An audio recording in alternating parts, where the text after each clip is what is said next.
সবে বরাতে আমল করা যাবে কি যাবে? এই যে আগামীকাল আল্লাহ পাকের একটা রহমত আমাদেরকে দিয়েছেন যে লাইলাতুল নিসফু মিনাশ শাবান, শাবান মাসের মধ্য রজনী আল্লাহ পাকের রহমত। এই বিষয়টাকে নিয়েও বাংলাদেশে আমি দেখলাম, এটা নিয়ে আমি লেকচার দিতে চাই নাই, কারণ এগুলো আমি আসলে খুব একটা মাহফিলেও বলি না, এটা আমার ট্র্যাকও না। আমি অন্য বিষয়গুলো নিয়ে বেশি কথা বলি, আপনারা জানেন এটা। আমাকে কখনো কি হাত বাঁধা নিয়ে ঝগড়া করতে দেখেছেন? আমার লেকচারে কখনো আমিন জোরে আসতে নিয়ে কথা বলতে দেখেছেন? আমি মনে করি উম্মার এই ফিতনাময় অবস্থায় এই বিষয়গুলো চেয়ে বেশি ইম্পর্টেন্ট আমাদের আকীদা ঠিক আছে কিনা, আমরা তাওহীদপন্থী কিনা, আমরা সুন্নাত ঠিক আছে কিনা, আমলে বেদাত ঢুকছে কিনা, আমরা হালাল খাই কিনা, সুদ থেকে দূরে থাকতে পারছি কিনা, সমসাময়িক এই বিশ্ব সম্পর্কে সচেতন কিনা, মুসলিম উম্মার বিরুদ্ধে যারা চক্রান্ত ষড়যন্ত্র করছে ওদের ব্যাপারে আমরা সচেতন কিনা, শেষ জামানাকে আমরা ডিল করতে পারবো কিনা। বড় বড় বিষয়গুলোকে ফোকাস না করে আমরা যখন ছোটোখাটো বিষয় নিয়ে মারামারি করতে থাকি, আস্তে আস্তে আমাদের মধ্যে ঐক্য সংহতি নষ্ট হয়, দলে দলে উম্মা বিভক্ত হয়ে যায়। ঠিক এই যে এই ইস্যুটাকে নিয়েও কথা বলতে শেষে বাধ্য হচ্ছে, কারণ দেখলাম অনলাইন অফলাইনে দুইটা দল দুইটাই চরমপন্থী। একদল অতিরিক্ত বাড়াবাড়ি, একটা অতিরিক্ত ছাড়াছাড়ি। বাড়াবাড়ি আর ছাড়াছাড়ি। একটা অতিরিক্ত বাড়াবাড়ি, সে একদম শবে বরাতকে মনে হয় লাইলাতুল কদরের উপরে নিয়ে যাচ্ছে আর কি। লাইলাতুল নিসফু মিনাশ শাবানকে কোনো কোনো ক্ষেত্রে বাড়াবাড়ি পন্থীরা একদম লাইলাতুল কদরের উপরে নিয়ে চলে যাচ্ছে। আর ছাড়াছাড়ি যারা, তারা বলছে এই রাত্রে কোনো কিছুই করা যাবে না। দুইটাই চরমপন্থী, বুঝতে পারছেন না মনে হয় কথা। একদল এটাকে নিয়ে এত বেশি বাড়াবাড়ি করছে যে এটাকে একদম লাইলাতুল কদরের উপরে নিয়ে চলে যাচ্ছে। আরেক দল দেখা যাচ্ছে এটাকে এমনভাবে পরিত্যাগ করছে না, এই যে কিছুই করা যাবে না, একদম কোনো ফজিলতি নাই। এখন আসলে মধ্যম পন্থা কি, মাঝখানে আমরা কি করব? তাহলে জানার দরকার আছে কি নাই? অনেক হাদিসের অনেক আলোচনা, প্রায় 40-50 পৃষ্ঠার বই, সব আলোচনা তো মাহফিলে করা সম্ভব না। আমি সারমর্মটুকু বলি। সারমর্ম কি? হাদিসের শবে বরাত নামে কোনো শব্দ নাই, এক নাম্বার কথা। কি নাই ভাই? শবে বরাত নামে কোনো শব্দ নেই। আছে লাইলাতুন নিসফু মিনাশ শাবান, শাবান মাসের মধ্য রজনী। শাবান মাসের মধ্য রজনী। শাবান মাস কি? উত্তর, নবী সাল্লাল্লাহু আলাইহি ওয়াসাল্লাম রমজান মাসের পর যে মাসে রোজা রাখতে বেশি গুরুত্ব দিয়েছেন তার নাম শাবান। আমার সাথে বলেন, শাবান মাস কি? নবী সাল্লাল্লাহু আলাইহি ওয়াসাল্লাম রমজানের পরে যে মাসে রোজা রাখতে খুব বেশি গুরুত্ব দিয়েছেন তার নাম শাবান। আয়েশা রাদিয়াল্লাহু আনহা তিনি বলতেন যে শাবান মাস আসলে নবী সাল্লাল্লাহু আলাইহি ওয়াসাল্লাম এত বেশি বেশি রোজা রাখতেন যে মনে হতো তিনি রোজা ছাড়বেনই না, সারা মাস রেখে ফেলবেন। বেশি থেকে বেশি রোজা রাখতেন শাবান মাসে। প্রশ্ন হচ্ছে কেন? উত্তর, এমনিতে এই মাসটা বরকতময় এবং এই মাসে আল্লাহ পাক তার রহমতে বিপুল সংখ্যক মানুষকে জাহান্নাম থেকে মুক্তি দান করেন। সুবহানাল্লাহ। নবী সাল্লাল্লাহু আলাইহি ওয়াসাল্লাম এই মাসকে তাজিম করতেন। এই মাসের সম্মানার্থে, এই মাসে আল্লাহর রহমত বরকতের স্বার্থে নবী করিম সাল্লাল্লাহু আলাইহি ওয়াসাল্লাম এই মাসে বেশি বেশি রোজা রেখেছেন। সুন্নত কি শিখলাম? শাবান মাসে বেশি বেশি রোজা রাখা সুন্নত। একটা কি পেলাম ভাই? শাবান মাসে বেশি বেশি রোজা রাখার সুন্নত। আপনি যদি মুকিম হন, শরীর সুস্থ থাকে, মুসাফির না, আপনার সুস্থতা আছে, সব ঠিক আছে, আপনি চেষ্টা করবেন এই মাসে বেশি বেশি রোজা রাখার। পারা যাবে ইনশাল্লাহ? এটা নবীর সুন্নত হবে। আরেকটা হাদিস মাথায় নিয়ে না, আজকে সারা ওয়াজ ভুলে গেলে এই ওয়াজটা ভুলেন না। কি হাদিস? নবীজি বলছেন, তোমাদের সামনে, হে আমার সাহাবীরা, তোমাদের সামনে এমন একটা যুগ আসছে, ওই যুগে আমার সুন্নতকে ধরে রাখাটা হাতের মধ্যে আগুন ধরে রাখার মতো হবে। আমি অনেকদিন এই লেকচারে এই হাদিসটা বলেছি।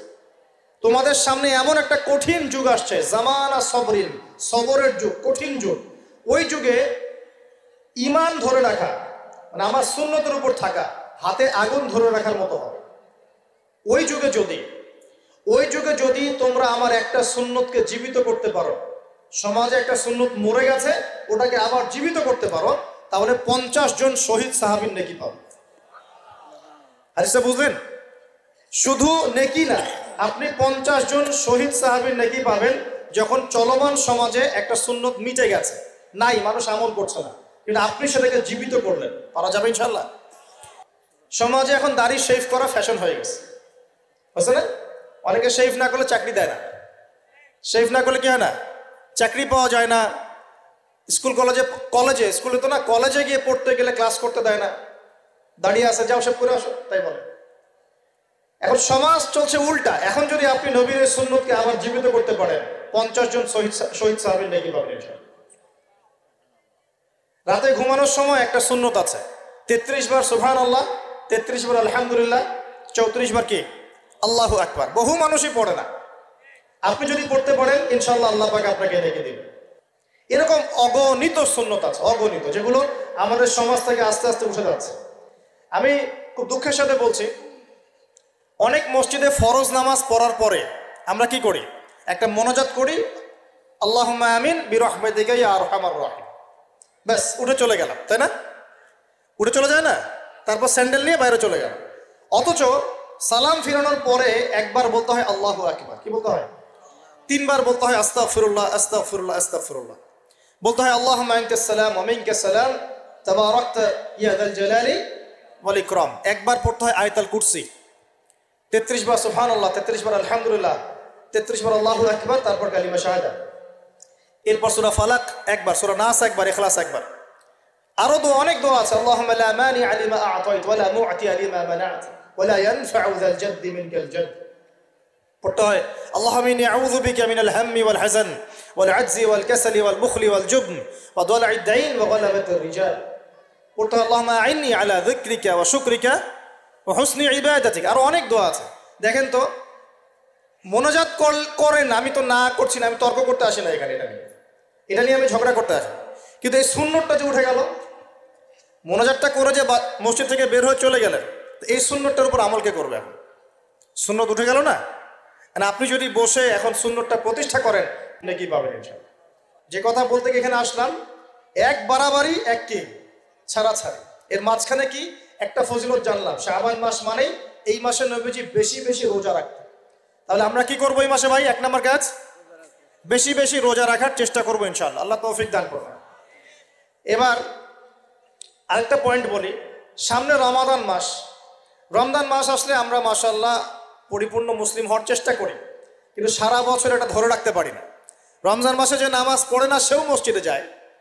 দেখা যায় যে জুমার নামাজও পড়ে না, ও তারাবির নামাজ পড়তে যায়, যায় কি না? ওই দিন গিয়ে বলে এসি দেন, ইমাম সাহেব এসি অন করেন, তাই না? সারা বছর তো আসে নাই। ওই দিন গিয়ে ইমাম সাহেব এসি বন্ধ কেন, এই মুয়াজ্জিন সাহেব ফ্যান দেন। তখন ওখানে গিয়ে মানে কি বলবো, হ্যাঁ মাতব্বরি করে আর কি। যাক, তারপরেও যে মসজিদে আসছে, আমরা দোয়া করি আল্লাহ হেদায়েত দান করুন। আমরা তো কাউকে পিছনে ফিরাই দিব না, দিব? এখন রমজান মাস আসলে আমরা মাশাআল্লাহ রোজা রাখি, মানুষকে ইফতার করাই, দান সদকা করি, আমরা যাকাত দেই, তারাবি পড়ি, কোরআন তেলাওয়াত করি, আমরা মাশাআল্লাহ অনেক আমল করি। এই আমলগুলো কি একবারে ধাপাস করে ধরে ফেলা সম্ভব না? একটা আস্তে আস্তে ট্রেনিং প্রসেস লাগে। একটা ফ্যান চালু করলেন, ফ্যানটা কি শুরুতেই ধাপাস করে ঘুরতে শুরু করবে, নাকি আস্তে স্লোলি সে মোমেন্টাম ধরবে? কোনটা? আস্তে আস্তে সে গতি পাবে না, ধীরে ধীরে গতি পাবে। ঠিক শাবান মাসে এত বেশি রোজা রাখা, ইবাদত করার অর্থ কি? যাতে রমজান মাসে আপনি পরিপূর্ণ ইবাদত করতে পারেন। বুঝতে পারছেন কথা? রমজানে গিয়ে তো শুরুতেই সব ইবাদত ধরে ফেলা সম্ভব হবে না। মনে করেন আগামীকাল পহেলা রমাজান, আজকে থেকে আপনি সব ইবাদত একসাথে করতে পারবেন? তখন কি আপনি বেগ পেতে হবে। কিন্তু একটা মাস আগে থেকে যদি ট্রেনিং নেন, ইনশাআল্লাহ রমজান মাসে ইজি হয়ে যাবে। এটা একটা কারণ নবী সাল্লাল্লাহু আলাইহি ওয়াসাল্লাম শাবান মাসে বেশি বেশি রোজা রাখতেন, আমল করতেন। আল্লাহ পাক আমাদের সবাইকে শাবান মাসে বেশি বেশি আমল করার তৌফিক দান করুন, যাতে রমজান মাসে গিয়ে আমরা সুবিধা পাই, রমজান মাসের হকটা আদায় করতে পারি। এবার এই মাসে নবী সাল্লাল্লাহু আলাইহি ওয়াসাল্লাম কি বলেছেন একটা হাদিস থেকে আগে বুঝি। এই হাদিসটা সহ অনেক হাদিসে এই একই রকম কথা এসেছে এবং এই হাদিসটা বিশুদ্ধ। এটাকে অস্বীকার করলে হাদিস অস্বীকারী হয়ে যাবে। বাড়াবাড়ি গ্রুপ, ছাড়াছাড়ি গ্রুপ, উভয়ের জন্যই নসিহত। নবী সাল্লাল্লাহু আলাইহি ওয়াসাল্লাম বলেছেন, ইন্নাল্লাহ তাআলা, নিশ্চয় আল্লাহ রাব্বুল আলামিন, লা ইয়াত্তালিউ ফি লাইলাতিন নিসফি মিন শাবান, শাবান মাসের মধ্য রজনীতে আল্লাহ রাব্বুল আলামিন তার রহমতের দৃষ্টি প্রশস্ত করেন। সুবহানাল্লাহ। আল্লাহ পাক শবে বরাত মানে আমরা যেটা বুঝি প্রচলিত অর্থে লাইলাতুন নিসফু মিনা শাবান, শাবান মাসের মধ্য রজনী, যে 15 শাবানের এই যে রজনী, এই রাতে আল্লাহ রাব্বুল আলামিন তার সৃষ্টির দিকে তার রহমতের দৃষ্টিটা প্রশস্ত করে দেখেন, প্রশস্ত করেন এবং ওয়াগফিরু লিজামিই খালকিহি, আল্লাহ পাক তার সমস্ত সৃষ্টিকে মাফ করে দেন। আল্লাহ পাক কি করেন? তার সমস্ত সৃষ্টিকে কি করেন? মাফ করে দেন। কথাটা ভালো করে বোঝেন। আল্লাহ পাক তার সমস্ত সৃষ্টিকে মাফ করে দেন ইল্লা, তাদেরকে ব্যতীত। এক, ইল্লা লিমুশরিকিন, এক নাম্বার যে ব্যক্তি মুশরিক, যে শিরক করে আল্লাহর সাথে, যে আল্লাহর সাথে শিরক করে। আর দুই, মুশাহিনিন, যে ব্যক্তি অন্তরে মানুষের সাথে বিদ্বেষ পোষণ করে, হিংসা বিদ্বেষ মনে আছে এরকম ব্যক্তি, এবং মনের মধ্যে শিরক আছে, শিরকি আকীদা, মুশরিক, এই দুই শ্রেণীর মানুষ ছাড়া আল্লাহ পাক সমস্ত মানুষকে মাফ করে দেবেন। সুবহানাল্লাহ। তাহলে এই রাতের ফজিলত প্রমাণ হলো কিনা? রাতের ফজিলতটা প্রমাণ হলো কিনা? আচ্ছা, এখন এর ব্যাকআপ আরো অনেকগুলো হাদিস আছে। ওই সবগুলো হাদিসকে একত্রিত করলে এমনই কনক্লুশন আসে। এছাড়াও আরো কিছু দুর্বল হাদিস আছে, এগুলো দুর্বল, সনদগতভাবে অন্যান্যভাবে দুর্বল। ওখানে আরো কিছু পয়েন্ট পাওয়া যায় যে আর কাকে কাকে আল্লাহ পাক মাফ করেন না। সবাইকে তো মাফ করেন, আর কাকে কাকে করেন না। এই হাদিসে দুটো পেয়েছি, এটা একদম অকাট্য। এটা হলো মুশরিক, আল্লাহ পাক মাফ করেন না। দুই, যে অন্তরে হিংসা বিদ্বেষ পোষণ করে, হিংসা বিদ্বেষ আছে, এদেরকে আল্লাহ মাফ করেন না। আরো কিছু দুর্বল বর্ণনা থেকে পাওয়া যায়, এটা দুর্বল বর্ণনা, কিন্তু জেনে রাখতে তো সমস্যা নাই। সমস্যা আছে? আর পাপ তো পাপি, দুর্বল হাদিসে আসুক আর কঠিন হাদিসে আসুক, পাপ তো পাপি নাকি? পাপ ছাড়তে কোনো সমস্যা আছে? তো তৃতীয় এক শ্রেণীর নাম পাওয়া যায়, যারা হচ্ছে আত্মহননকারী, নিজেরা নিজেদেরকে আত্মহত্যা করেছে, এদেরকে আল্লাহ মাফ করেন। আত্মহনন বোঝেন কিনা? আত্মহত্যা যারা করে, আত্মহনন, এটা একটা শ্রেণী পাওয়া যায়।